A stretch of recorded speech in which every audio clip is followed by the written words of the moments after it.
Shalom, everyone. Tzoraim Tovim. Hello and good afternoon. We hope that you had a great day today and have enjoyed meeting colleagues from other schools, as well as spending time with your colleagues in your own schools. My name is Ben, and I am the Chief Planning Officer at the Jewish Federation of Greater Metro West, New Jersey. I joined the Federation team just this summer, and I'm really grateful to be a part of this amazing Greater Metro West community that so clearly values Jewish day schools. Because until I started at Federation, my career had been entirely in Jewish day schools, where I was a teacher, then a principal, and most recently, I was the head of school at Schechter Manhattan, a Jewish day school not too far from here in New York City. So while I have had a great and warm welcome from my colleagues and the amazing communal leaders at Federation, it feels a little bit like coming home to have spent the day today with all of you, our community's incredible Jewish day school educators. I'm very pleased to introduce our speaker this afternoon. We are thrilled to be hosting AJ Giuliani for this plenary, where he will share his keynote address to all of our Greater Metro West day schools all at once, connected via Zoom. During the keynote, there will be the opportunity to ask questions, and the Q&A link will be open while AJ is speaking. And afterward, he and I will continue the conversation based on the questions that you have submitted. Everyone should have received a text message with the link to submit questions. So now to AJ. AJ serves on the faculty at the University of Pennsylvania Graduate School of Education and is the former Director of Learning and Innovation for the Centennial School District. As a curriculum coordinator, tech director, English teacher, football coach, and K-12 instructional coach, AJ has worked towards innovative learning experiences for schools in various roles.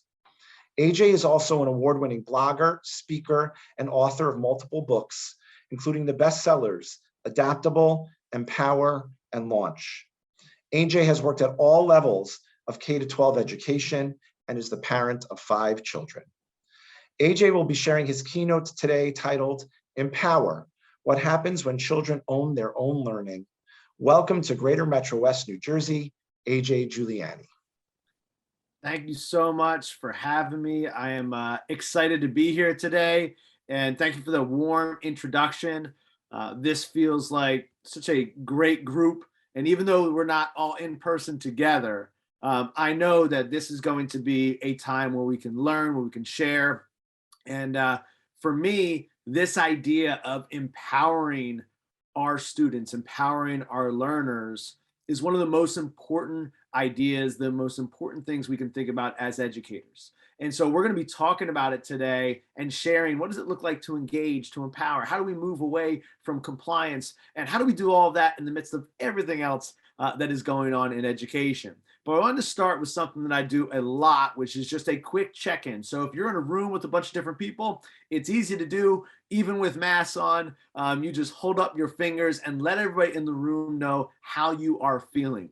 One of the main tenets that we'll talk about today of empowerment is this idea of empathy, this understanding that it's really hard to engage and empower if we don't have empathy for the students, for our colleagues, for the people that we're working with or teaching every single day. And so I like doing just a quick check-in. I have people raise your fingers however you're feeling. If you're feeling like you just got hit by a Frisbee, raise the number 5 up right there. Maybe you just got an email that made you feel that way. If you're feeling a little sluggish, hold up a number 9. If you're feeling just happy as all get out, hold up a 7 for people to see around you. The idea behind this is every day we come to work, our students come to our schools feeling one of these 9 ways. And sometimes throughout the course of the day, we may feel all 9 depending on what's going on, what class, what situation we're in. And so when we are working with people, when we're teaching them, when we're collaborating together, it's really important to have empathy for how folks are feeling and grace for ourselves when we're not feeling a 7, we're not feeling a 1, we're not feeling a 3. Have grace for ourselves as we're going through that process as well.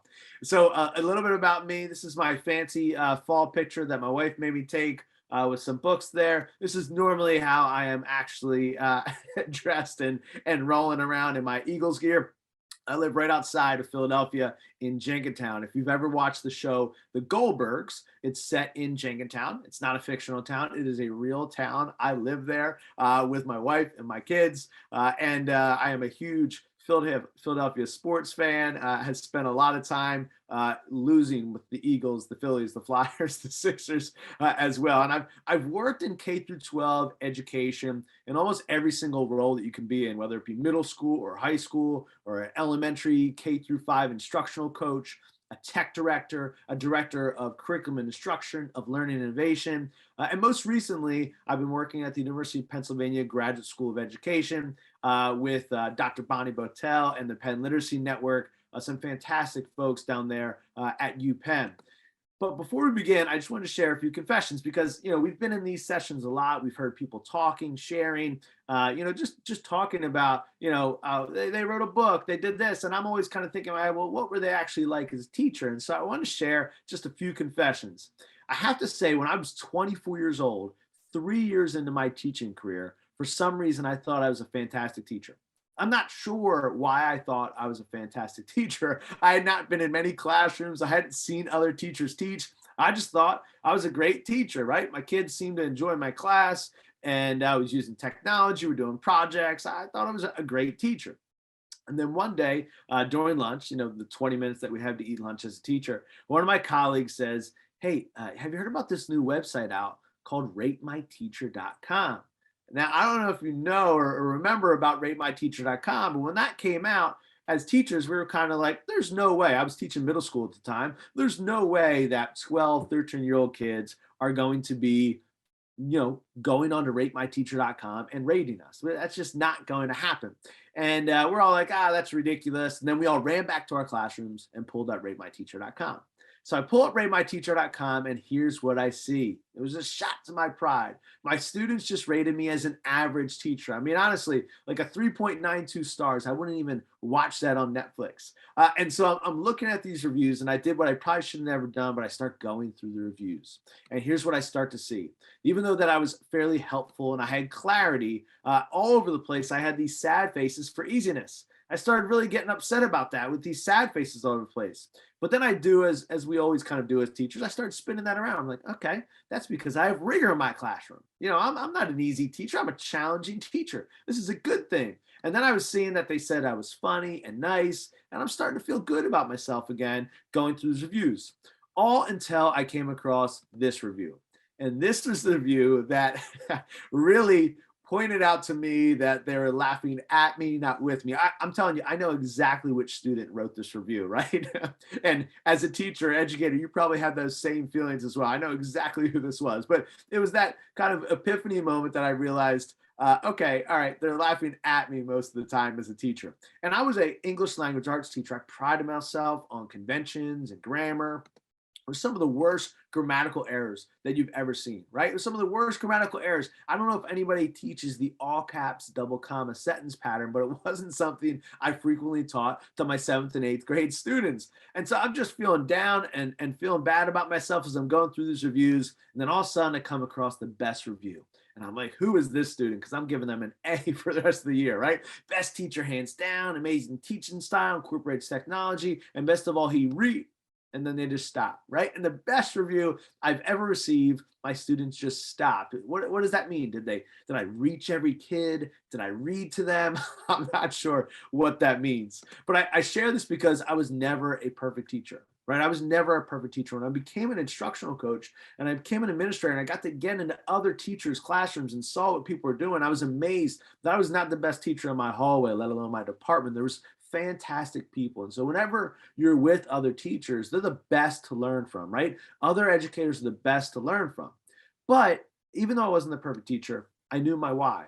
And this is the thing that kept me going in education. For all of you, after the past couple years we've had, if you're sitting there listening to this right now, you have to have a compelling reason as well. You have to have something that keeps you going. And for me, my why was that every child deserves to own their learning. And that choice empower student ownership. And I had seen this in my own life when I had been given opportunities to own my learning, how excited I was about that agency. And I had seen it with my students that when I gave them a little bit of choice, they were empowered to own their learning. And I think my why has changed over time, as I've gotten older, and especially in the past couple of years, with everything that's been going on with the pandemic.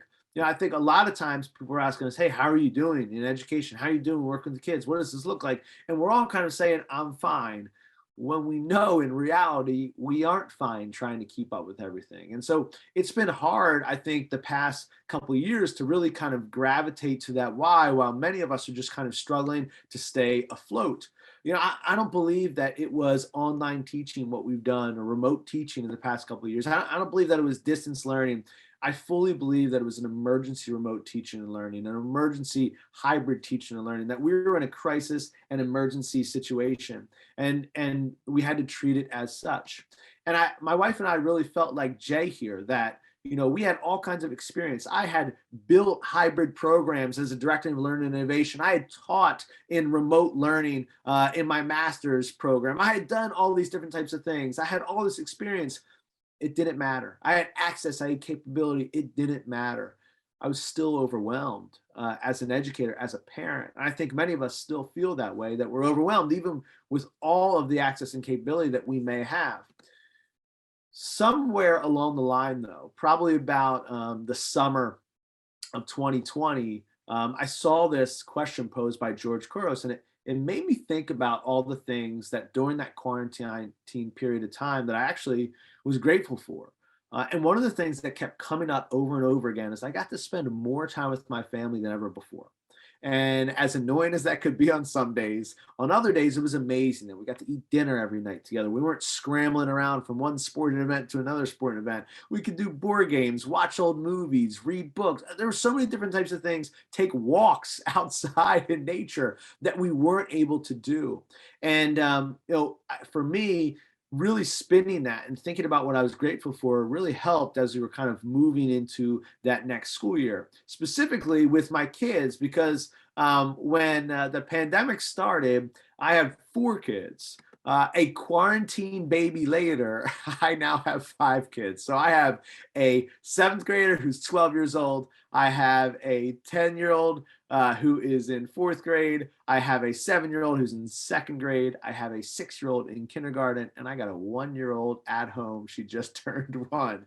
And when I think about what I learned and my why with my kids, there's a number of different things I learned. Number one, I learned that my oldest, she loves school. She missed school so much. She needs that social human connection with school. And that my son, Tucker right here, he's just a menace. And he's a menace, doesn't matter if it's remote, hybrid, or in person, right? He is always getting into some trouble. He's got an IEP, he has sensory processing disorder, and he's always trying to get into something. And he needed people to give him second and third chances throughout everything, right? He needed his teachers to be there to support him, to guide him. And man, did they ever step up. It was fantastic to see people in the hardest of circumstances taking the time to really help a kid that was struggling to read, struggling to do math at grade level, and really helping him out. My son Mason right here, he just loves sports. He's kind of like his old man. And, for him, what he really missed is those extracurricular activities of school, the hanging out with friends, the doing the different types of things. He really was kind of missing that. And my daughter, who's now in kindergarten with her tongue sticking out right there, what I realized about her was she's just very good at seeing what makes people tick and kind of pushing those buttons. My wife and I used to say that she was bossy, and now we say that she has CEO qualities. And after going through two different preschools in 2 years and heading into kindergarten, what we realized is that it was always difficult to put her on a Zoom camera. For example, one time she came up to my wife and I and she said, "Ooh, look at my boo boo." And as soon as she said, "Ooh, look at my boo boo," we said, "Oh, Kingsley, you can't show anybody else your boo boo like that." Well, sure enough, on her first Zoom meeting with her class, she showed everybody her boo boo just like this. You can see she's got a little bit of a bump right there, but this went on for 2 weeks. I mean, and she's got a dragon tattoo on her forearm right there. She's got some kind of cut or jelly. I don't know what's on her head right there. And what I've learned as a dad and as an educator is that this is so true. that our kids all learn differently, that our kids are all motivated by different things, that they're not one size fits all. And if we have an education system, if we have a classroom where we're teaching the same thing, 25 kids in the same way, it's not going to work for a lot of them.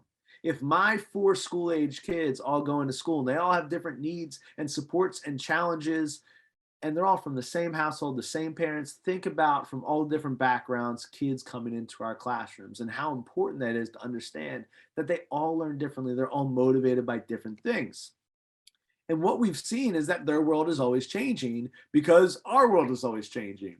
One of the key things I hear all the time is that educators, they've been so adaptable in the past 2 years. And I want to say to people, we've always been adaptable. Educators have always been flexible and adaptable because we've always had to change with the world. As things change, it is directly into our classrooms, directly into our schools and our communities, and we have to adapt. This has never been more true than over the quarantine. My daughter comes up to me and she goes, "Dad, can you tell me that Blockbuster story?" And I'm thinking to myself, like, what are you talking about, Kylie? She goes, can you tell me that Blockbuster story, how you used to go to a store to rent movies? Now, I don't know how many of you out there had a Blockbuster card. You could share your hands. I think most of us probably had a Blockbuster card. I could not believe that my daughter didn't know what it was like to go get a movie, rent it, and bring it in. She thought it was the stuff of she didn't even know if it was true, if it was just a myth, a story that someone was telling. And so I ended up finding this video online to show her what a Blockbuster was like. It's from The Onion. It's pretty funny. But I want you to watch the first minute of it and reminisce with me, get a little nostalgic with me of a time when we used to go rent movies.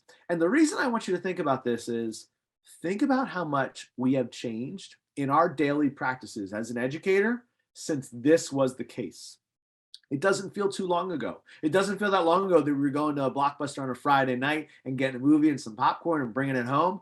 But think about how many things have changed in our schools, in our classrooms, in our situations, in our circumstances since this. I'm talking about pre-pandemic. Think about how much we changed as educators. So I want you to watch this just for a second and think about how much has changed since this was the reality of our world.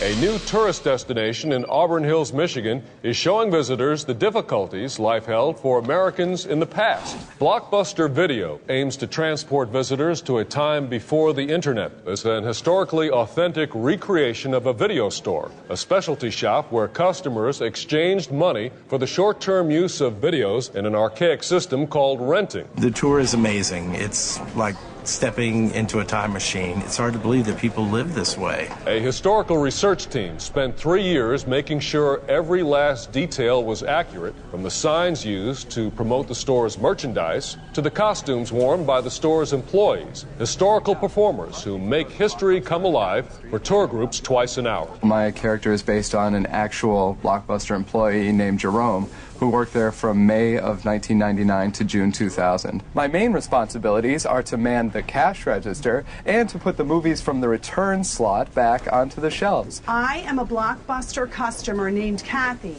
2 times a week, I travel 6 miles to rent and return videos. Oh, look, we're in the comedy section. What's so poignant about this time is the uncertainty. When you get to the Blockbuster, are they going to have your video? Did someone else rent it? Is there going to be a line? Are the alarms going to sound when you walk out the front door? It was very difficult for the people that lived during this era.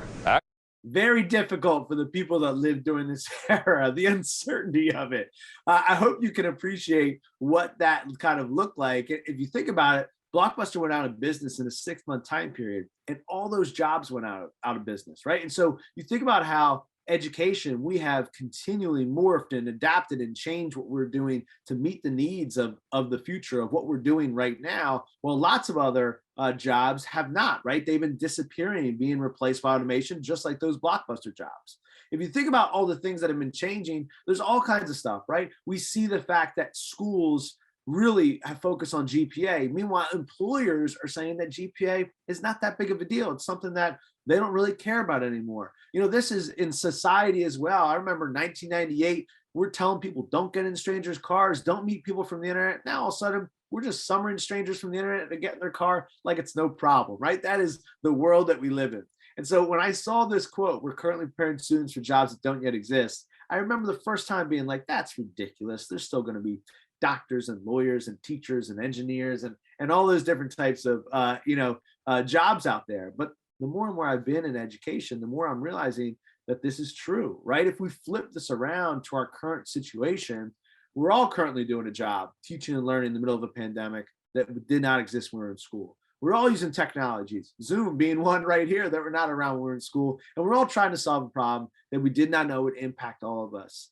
The only thing I was using technology for when I was in school was to play Oregon Trail. It was a floppy disk, playing Oregon Trail, trying to kill buffalo and not die of dysentery. That was literally what I was doing in technology. Now think about what we're doing every single day and how we really couldn't have been prepared for that. We had to adapt throughout our entire careers, throughout being a student, a teacher, whatever role we're in, to kind of grow with that.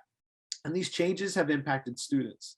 I remember when I saw this first video here, this is a young woman who created this video, a student in May, June of 2020, after a couple months of remote learning, heading into a summer, knowing that a lot of things were probably going to get taken away that summer that the kids were looking for.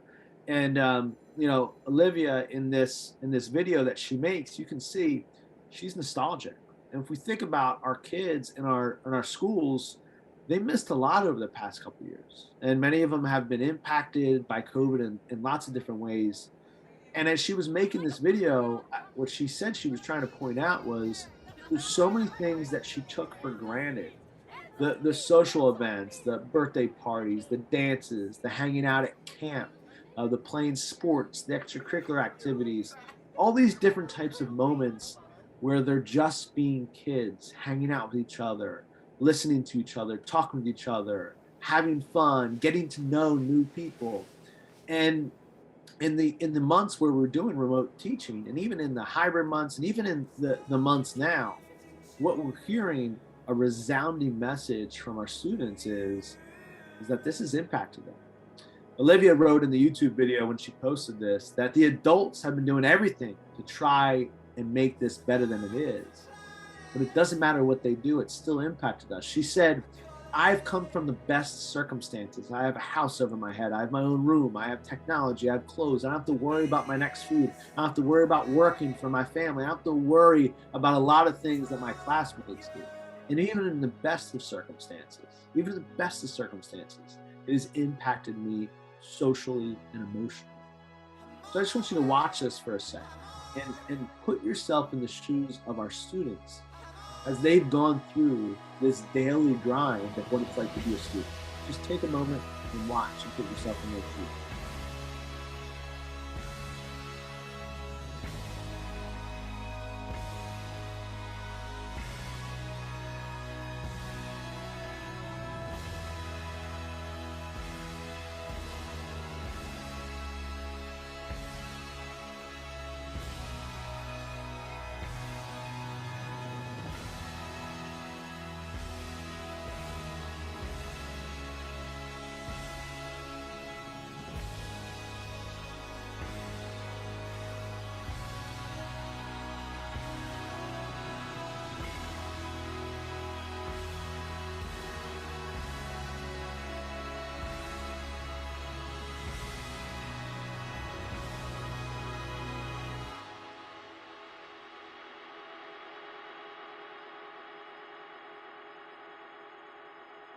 Even before the pandemic, years before, what we started to see was that a lot of what we saw when kids got on Zoom is been bubbling for a long time. In the fall of 2015, there was 1 million students surveyed around the country, and each year they're in school, their level of engagement dropped. Each year they were in school was consistent across 1 million students. Some of the reasons of why they're saying that their engagement level dropped. Blue is in the last 7 days, I've learned something interesting at school. Green is I have fun at school. And red is at the school I get to do what I do best every day. And when we think about how that kind of bubbled up into what we saw, the most failures ever in the history of the United States education over the past 2 years, in fact, almost as much as the previous 6 years combined. what we saw was that a lot of this was coming to the forefront, and that it's also really impacted teachers, right? If you're an educator right now, you know we can't find a sub anywhere, but teachers are leaving the profession at the highest rate ever. Even before the pandemic, less and less college students each year were going into the teaching profession. And so when we're going through this whole process, we have to have that grace for each other, that empathy for each other, because we still have the demands of the world on us as educators. We still know that our world wants go-getters. They don't want kids that just follow directions, right? They want decision makers, designers, creators, and dreamers, which is what we're doing every single day in education. And so the shift, and we're going to talk about 4 different shifts that we have to make. The big shift is this, that our job is not necessarily to prepare kids for something. We don't know what the future is going to hold. We don't know what college is going to look like. We sure don't know what careers are going to look like. But our job is really to help kids learn to prepare themselves for anything, to put them in situations where they have to learn to prepare themselves and go through that process with guides, with people along for the journey, us as teachers, but them learn themselves, prepare themselves for anything. Now, if you're anything like me, you overthink things a lot, right? I'm overthinking things all the time. I'm like this kid all the time of how can I possibly do that with everything else that's going on, right? Here's what I'm like. I'm like this kid just saying, how is this possible? What am I going to do to get out of this situation? And then he just stands up. So I think a lot of times you overthink what this could look like. But if you look at the research, what the research says, and I have so much of it compiled on my website at ajjuliani.com, what the research says is that it's actually pretty simple. That if we give students choice, this doesn't mean unlimited freedom, it just means choice. If we give students choice in what they're learning, how they're learning, the pace of the learning, the technology that they're using, how they're being assessed, choice in one or some of those things, then they have ownership over the learning process. And when people, students, teachers, whoever have ownership over the learning process, they feel empowered. And when you're empowered, it leads to deeper learning experiences than any compliance type education could lead to. And so this kind of, just domino effect of giving some choice that leads to ownership, to empowerment and deeper learning is what we're going to look at for the rest of the talk today. We're going to talk about 4 different shifts that we can make to really empower and engage our students. Shift number 1 is from best practices that are things that have worked in a long time in education to what works in today's world. Shift number 2 from compliance to engagement, from engagement to empowerment, and ultimately from failure to failing. But this first one, from best practices, today's practices, is so important. This is how people learn. They've always learned this way. This is how we learn. If you can't get someone's attention, you can't get their attention, then you really can't get them to learn. And for probably the first 7 years of my teaching career, I spent most of my time trying to get my students' attention through carrots and sticks. I would say, you got a big quiz coming up, or this paper's due, or it's a 200-point project. I would try to make things seem like they were bigger than they were so that they would do the work and go through the process. Or on the opposite side, you're getting penalized for a day late handing something in. I'm going to call home the parents, all those different types of penalties that we have built into the school system, right? The grades, the report card, all those things. That's how I spent time getting kids' attention. And, it works sometimes, but what we see in the research, especially the research done by Dan Pink in his book Drive, is that extrinsic motivation only gets attention for so long. And why we see so many students who maybe are at home and they have option to do homework or read something or do something academic or play video games or something on that phone of theirs that is getting all their attention, a lot of times they turn to the phone and the things that getting their attention. And if we don't start focusing on relevant, meaningful things that get students' attention through their interest, through their curiosity, we're going to continue to lose that attention battle over and over, just like I did. The principles of learning engagement are still the same. It's from the Penn Literacy Network. What we've seen is that it doesn't matter if you were back in Aristotle or Socrates' time, right? If Socrates wanted his pupils engaged and he wanted an engaged learning experience, it would have to be social, it would have to be human, have to be meaning-centered, and have to be language-based. These same principles have worked for thousands of years and would work tomorrow when you're working with students.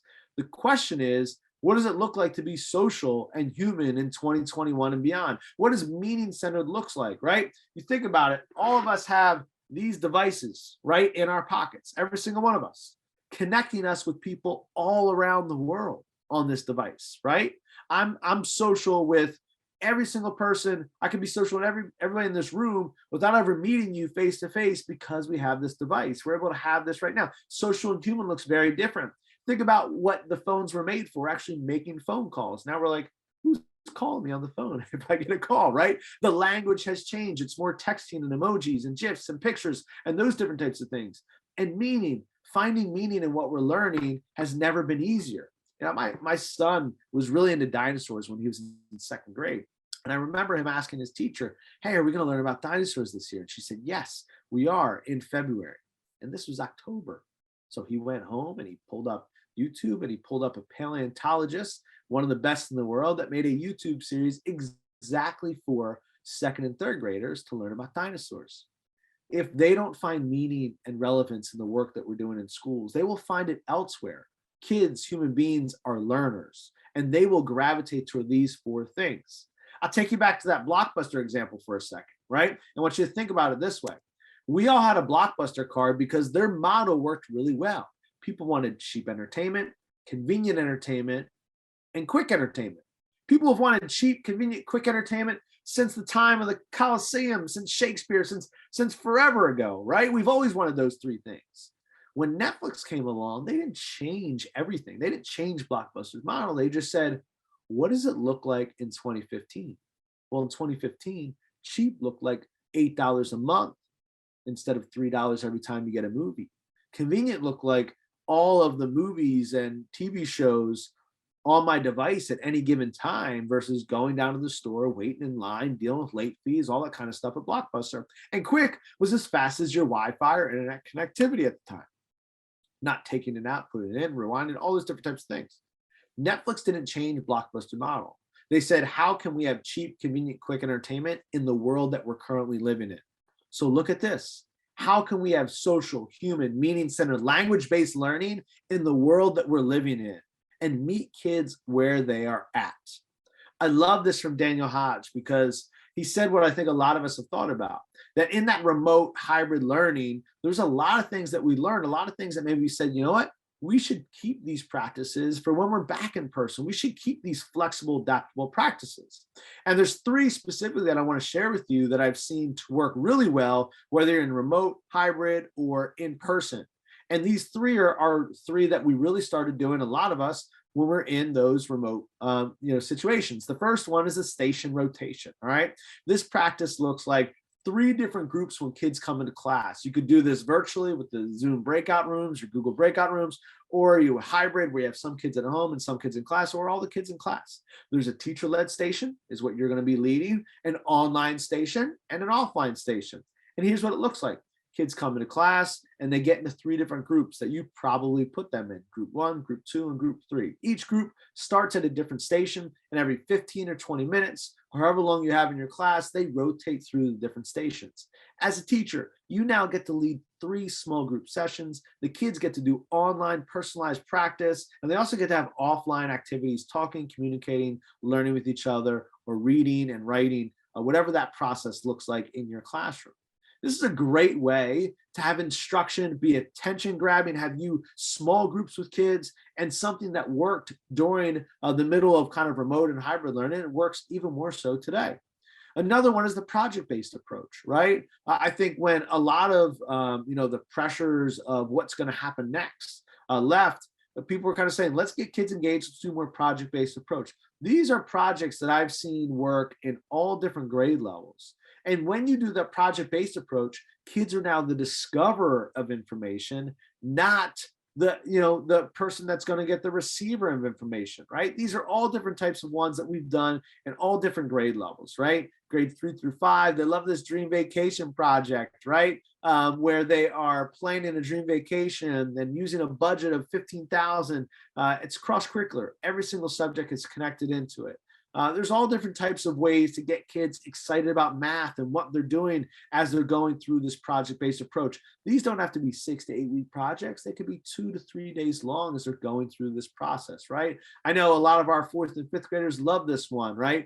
How big does a number have to be to break YouTube? And they're learning about math while learning through something they do every day, which is YouTube. when you look at grades 6 through 12, there's all different types of subject specific ways to get the kids engaged as well, right? English language arts, getting to do choice blogs or Genius Hour projects or book preview videos, book release, press releases. I love this one because the kids use their favorite music artists to practice argumentative reading and writing in a real world context. They become the marketing managers for the artists and go through that process. In social studies, you've got history themed blogs, service learning projects, all different types of activities that get kids into that social human meaning centered part of learning. In math, whether it's creating tutorial videos or a board game or scratch game. I know our fifth graders will love this one where they're learning about fractions and divisions from Spotify a song, taking the plays of a song on Spotify and seeing how much money they made through all those different streams. Or this one, the Game of Life Financial Literacy Project, where kids are learning how to manage their own money. In every subject, science, I know the Mythbuster projects are ones that are really exciting for the kids. Some of these different things, kind of the Ebola virus one is really top of the mind and relevant to them right now. And other subjects as well, right? In health, designing a quarantine sport or creating a fitness campaign for people that have to be inside their house or their apartment. All different types of ways to get kids engaged in that project-based approach. Practice number 3 is one that combines a lot of these different ones, and it's a choice board, right? Or a learning menu, giving kids options for how they can demonstrate their understanding or options in how they can learn as you're going through the process.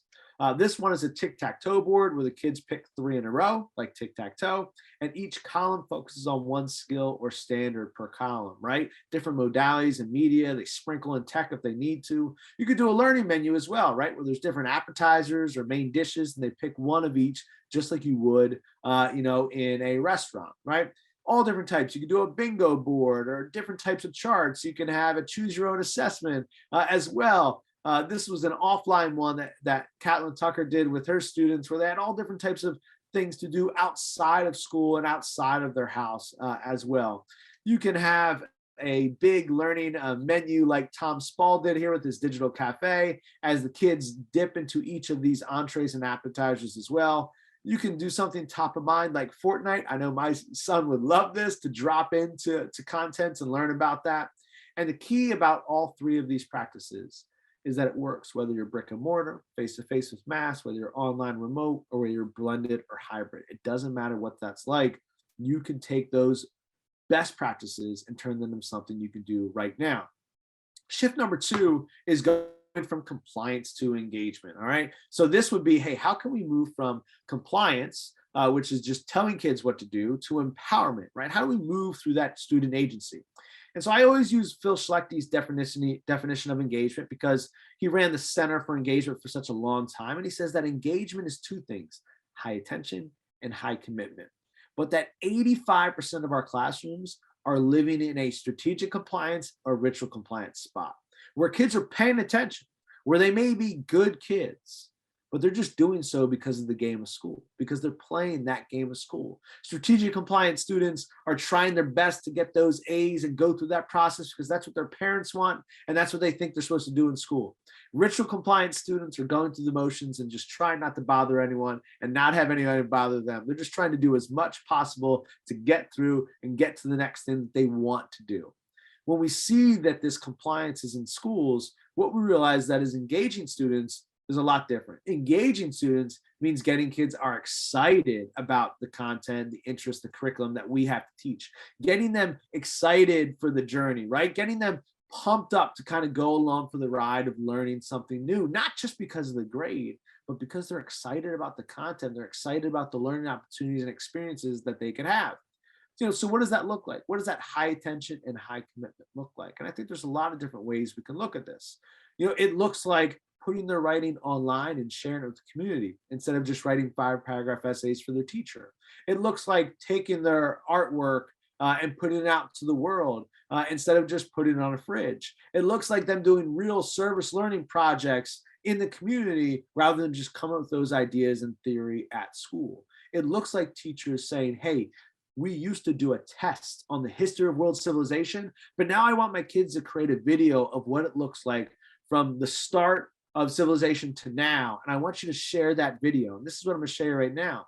And in this video, the kids did all different types of things. This is the one that ended up going viral. But the goal was at the end of the unit for the teacher to share the videos with all the kids and the kids to sit down and talk about the bias that they saw in each other's video, because history has a bias depending on who's telling the story. So I want you to watch this video, think about all the work and learning that went into it, and think about the conversations, because there's definitely a lot of bias in it. Conversations of what this looked like after the kids were done.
This is what it's like when kids are engaged in the lesson, engaged in what they're doing, when they're creating those types of activities where they can have conversations that go beyond the learning in the class, where, as this teacher said, those kids were talking about that well after they had left my class into the next year and years beyond. They weren't forgetting it because they were engaged. When you think about your most engaging lesson, you think about that.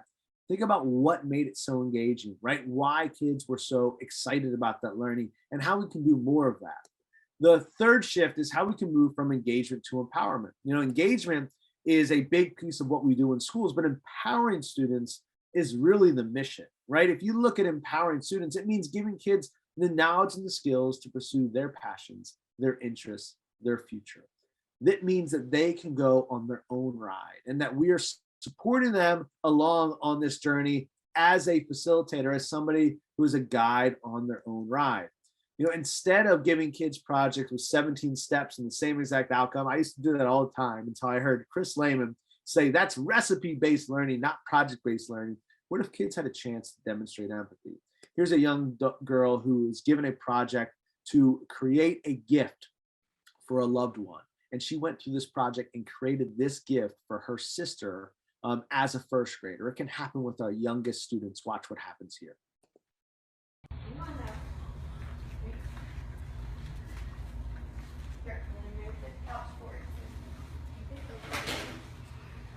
Okay, put it down here. Read the letter first. Read the letter first. What letter? There's a letter in there. You don't love it. Open it up and read it.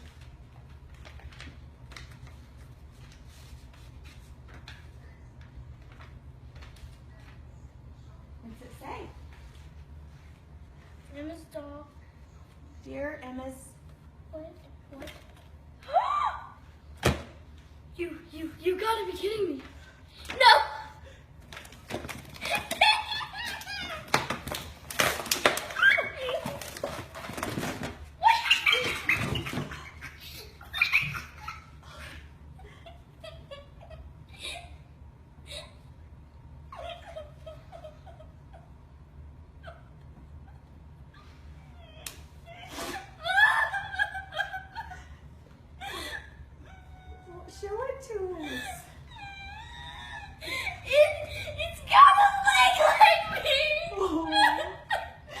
stop it right there, but you can see the emotion, right? As she created and found a gift for her sister that had a prosthetic leg like her. And she went through this entire process with her teacher, writing emails, contacting companies, going through this whole process, designing what the doll should look like. That to me is the empowering, right? That they are taking their skills and knowledge to pursue things that impact them. This also applies to adults. Here's what happens when we own our learning, right? As a teacher who's creating something for their kids to watch, this guy created a video, 1 full year with his son that helped his digital media students see what was possible.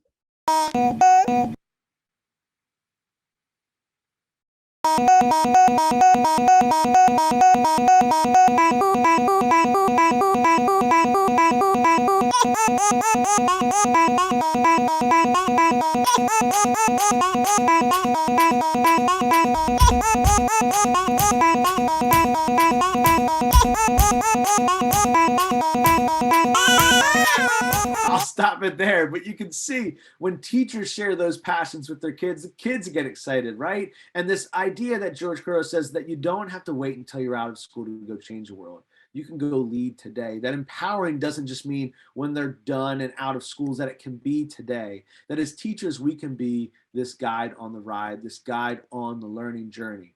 And so shift number 4 is this shift from failure to failing. And it's the last one. I think it's one of the most important ones because this idea of failure is something that we have seen prevalent in schools for a very long time. That failure has this finality to it, that it's permanent, that it's you're done. You got no more opportunities to learn, when failing is all about the process. Failing is temporary, right? It's a part of the learning journey. And so we share this video with our kids a lot and our teachers, and basically saying, if you take a skateboarder's mentality, I've got it on mute because he's cursing left and right, but if you take a skateboarder's mentality, they continually try things that they aren't going to get right on the first time, that they're not going to land on the first time. And they've got a community around them that's documenting this process, taking videos all the time, that's sharing tips. Hey, come on, you got this. Get up. Put your right foot here. Put your left hand here. They're sharing all these things. He's definitely cursing right there. But this idea of this failing being the way that you learn is something that we see in sports. It's something that we see in music. It's something that we see in video games. It's something that we see in cooking. It's something that we see in so many other areas of life that we have to make it apparent that it's okay in schools to fail, that it's a part of the process to not get something right on the first time, to make a mistake in your learning journey, and that we want schools to be like this skateboarder here, opportunities where you can get out there, make mistakes, and be supported in the journey.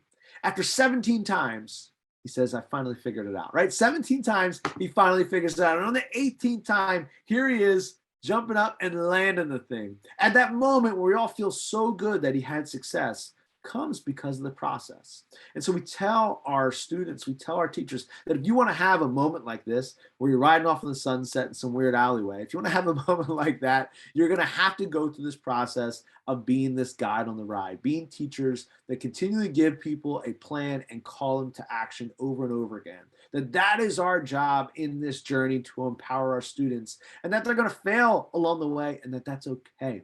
That every fail is an opportunity we can get closer and closer to success. You know, a team of psychologists from Stanford and Yale came out and they said, hey, how can we give great feedback? And they found one phrase, and this phrase is so interesting. One phrase that as a teacher, we can share with our students where it had a 40% increase in their success as white students, almost a 320% boost among Black students. And here's what this one phrase was. I'm giving you these comments because I have very high expectations and know that you can reach them. It wasn't any of the specific particular comments that they were given on their papers or their activities or the performance tasks, their assessments. It was the fact that they prefaced the comments that they were giving their students with this overarching comment, this overarching comment where it's saying, I have high expectations and I know you can reach them. You know, the role of a creative leader is not to have all the ideas. It's to create a culture and one where people can feel that they're valued, where our students can see that they're valued. When you look at the impact of a teacher, it's so much. I actually had to pull the research. I had to pull the studies that if you've been teaching 10 or more years, that at the very lowest level, you've impacted at least 1,000 students. If you've been in education for 20 or more years at the very lowest level, you've impacted 8,500 students. And if you've been in education for 30 or more years at the very lowest level, almost 50,000 students' lives you've impacted. This happens because of that ripple effect, that the mentors that we bring on, the relationships that we have, the curriculum we develop, the lessons, all those different types of things lead to having a huge impact in our students' lives. And so as we're talking about engaging in empowerment, I wanted to share one final video with you before we close today. And this video is one that speaks to me because it reminds me of my own son who can't sit still, who's got sensory processing disorder, and how one teacher changed this man's life with the comment that he had. So here's a short video, and I'm going to wrap up our time together. I just want you to watch this and think about how when we engage and empower our students, it doesn't always have to be the big things. Sometimes it's those small conversations, those small little moments that can have an impact for the rest of their life. I have a lot of memories from when I was a child. One that's always stuck out to me though was when I was about 10 years old and I was in school and I struggled. And I didn't struggle with English, math, or science. I struggled holding still. And I would try to listen and focus and process ideas, but I couldn't help myself. And to be honest, I would sit there and then I would just start tapping. And the students in the class would look at me and they'd say, "Hey, stop tapping." A lot of the time, I didn't even realize I was doing it. And then eventually even the teachers got after me and they would yell at me and they'd say, "Clint, you have to stop tapping." It got so bad that I got sent to the principal's office for tapping. And he said to me, "Okay, maybe when you go back to class, just try sitting on your hands." And so I did. I went back to class, and when I felt myself starting to tap, I did this. I sat on my hands. And that worked for about 5 seconds. One time I was tapping in class, and my teacher, Mr. Jensen, he looked at me and he yelled. And he said, "Clint, stay after class." And I thought to myself, this is it. I am done. Now, I've always been the type of person that believes that a single moment in time can change a person's life. And this was one of those moments for me. And I will never forget it. And so I was sitting there with Mr. Jensen and an empty classroom. And he walked past me and he sat next to his desk and he said, "Clint, come here. I want to talk to you." And as he looked me right in the eye, he said, "Now, I need you to know something. You're not in trouble. But I do have just one question that I have to ask you." And he asked, he said, "Have you ever thought about playing the drums?" And in that moment, Mr. Jensen, he leaned back and he opened the top drawer of his desk. And he reached in and he pulled out my very first pair of drumsticks. And he held them in his hands and he looked at me and he said, "Hey, Clint, you're not a problem. I think you're a drummer."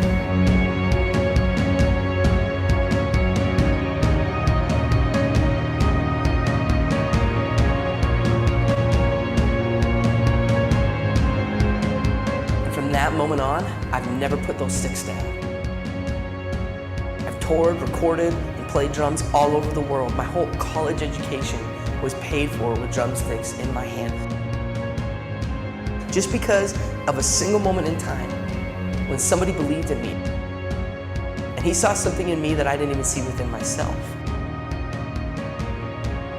And from that moment, I learned that there's a difference between being the best in the world and being the best for the world. So I want to leave you with that today, that you don't have to be the best teacher in the world. You got to be the best teacher for your students. You don't have to be the best parent in the world or colleague in the world. You got to be the best for the people around you, for your kids. And we have to give ourselves grace. We have to have empathy for each other, and we can continue to do it together. Thank you all so much. I appreciate it. Thank you so much. Thank you, AJ, for that really thought-provoking and inspiring presentation. Really appreciate the message at the end about really seeing the potential in each of our students to achieve. And so I have been reviewing questions as they've been coming in and want to ask a couple of you as a follow-up to your presentation. So Perfect. I want to start with you offered us a lot to think about around the process towards empowerment, starting with student choice. And you offered us strategies that give students many options for how they can go about their learning. So a number of the questions came in related to how offering those strategies of student choice connects to the curriculum that we have in our schools, right? If our students are choosing to do different things, how do we make sure they master the content, concepts, and skills of the curriculum?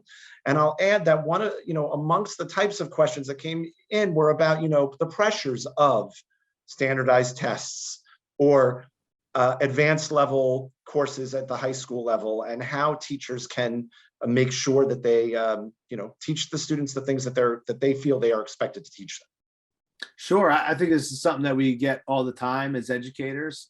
I've been lucky enough to travel all around the country, all around the world, and see people do this in all different types of scenarios. I've done it with my AP students. I've seen it done with kindergarten students. I think the key thing here is if we have content that we have to cover, we have to teach, maybe the choice isn't necessarily in what the content is, but the choice may be in how they demonstrate their understanding. For example, somebody's learning about photosynthesis. Well, they can share on a multiple choice, questionnaire about photosynthesis, but that's probably not going to be the best way for them to have retention.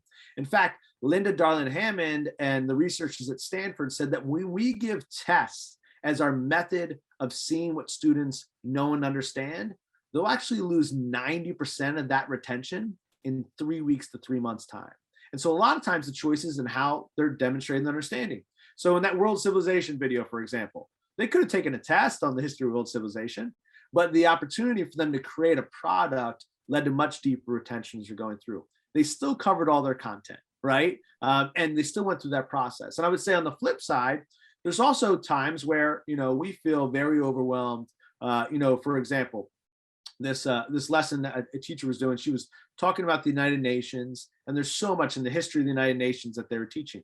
They gave students an opportunity to dig in to one particular, decision, circumstance the United Nations had to deal with, to learn about that, and then present it with the class in a video. That is the type of way where we can do a mini lesson on something where they have choice, where then we can bring it all back together as a class and kind of continue to move forward. So there's many different ways to do this. But I think the main way is to say, stop thinking about projects and performance tasks as 6 to 8 weeks long, unit long things, and thinking about them about 2 to 3 day activities, sprints. What we've seen is that all the research says that kids actually get just as much learning done in those 2 to 3 days as they would in a 6 to 8 week project, because we all procrastinate, right? So those are some of the ways that you can kind of fit it in as they're going through this process. The other thing I would just say, Ben, one more time is, you have to ask yourself the question at some point in time as a teacher is, do we want compliant test takers, or do we want engaged learners? And really think about it and wrestle it of what we want for our students as they move forward into life. Thanks, AJ. I appreciate that point about keeping our big picture goals for our students in mind, and also your important point about, we can have these curricular objectives that we have if we think about different ways that our students can show us evidence of what they've learned. Everything you've described, a video instead of a test is a very different type of schooling than what the parents of our students experience. And so amongst the questions that came in during your presentation was, how do we bring parents along towards this innovative approach to the old, like you said, it's the way we've always learned, but it's applying it now in the context that we're in. How do we bring parents along to that? Yeah, I think there's a couple different things you can do. Number one, I'm always kind of a believer in showing parents the research. Sometimes they need to see the research. I'm just sharing it here, but I'll share that link with you.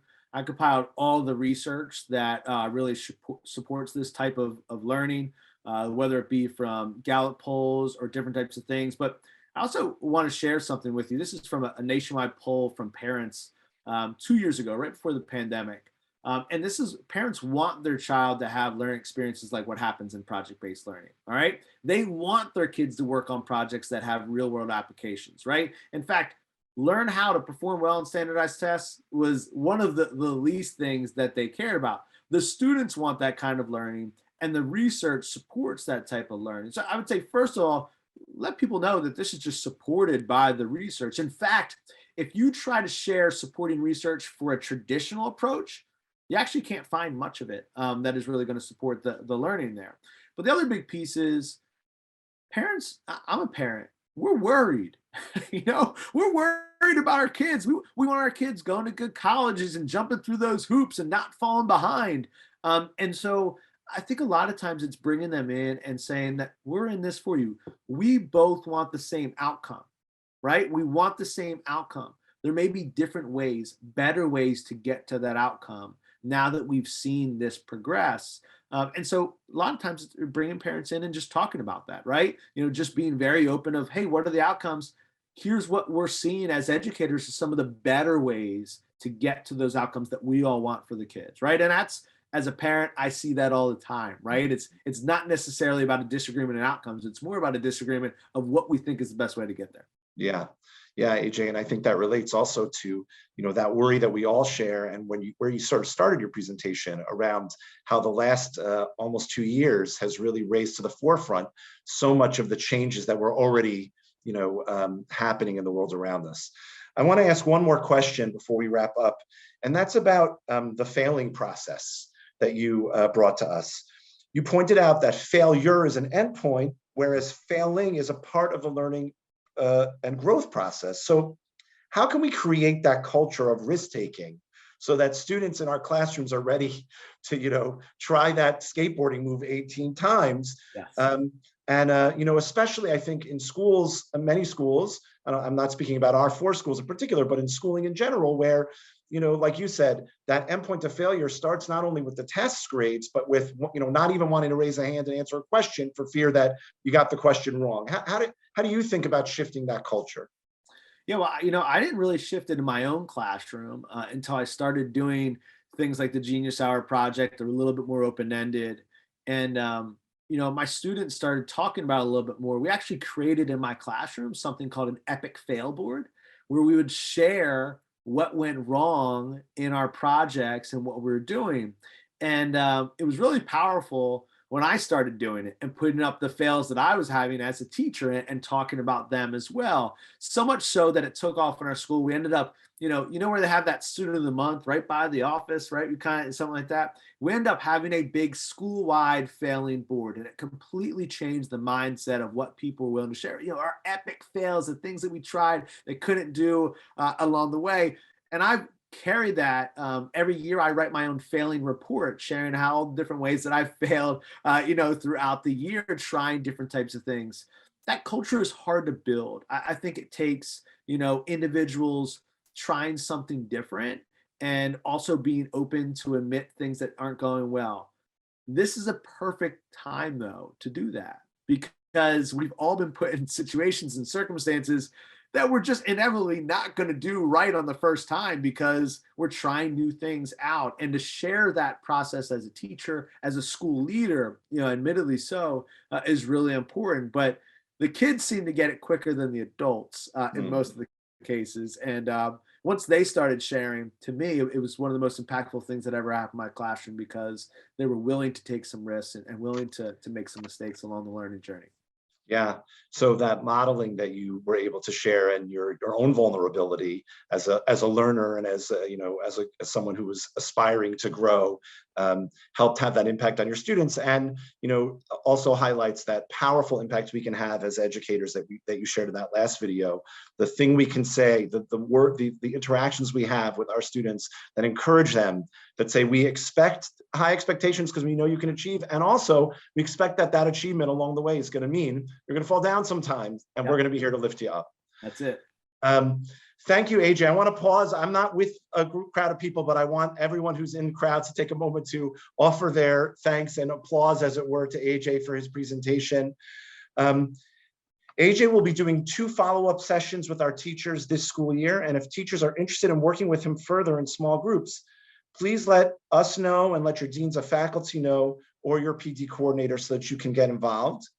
In your program book, on the inside cover, there's a QR code that should be used to complete an evaluation of today's conference. It's also been sent to you by text message. Completing the evaluation is critical in helping us shape the collaborative activities that Federation can provide to the faculties of your schools into the future. So please join us in shaping future PD by sharing your feedback from today. And so we're asking you now, before you leave, to take 10 minutes in your schools to do this. I want to thank AJ again for this great presentation and conversation. I want to thank all of the members of all of the schools, all of the faculty for all you do every day for your students, to support them and help them grow and learn. I want to take a moment to express gratitude to the members of our team at the Jewish Federation of Greater Metro West New Jersey who put this conference together. I especially want to thank my colleague Rebecca Hinden for her leadership of the Day School initiative in our community. And thanks to all. Wishing everyone a good rest of their day and a successful school year ahead. Thanks so much. Thanks, Ben. Thanks, everybody.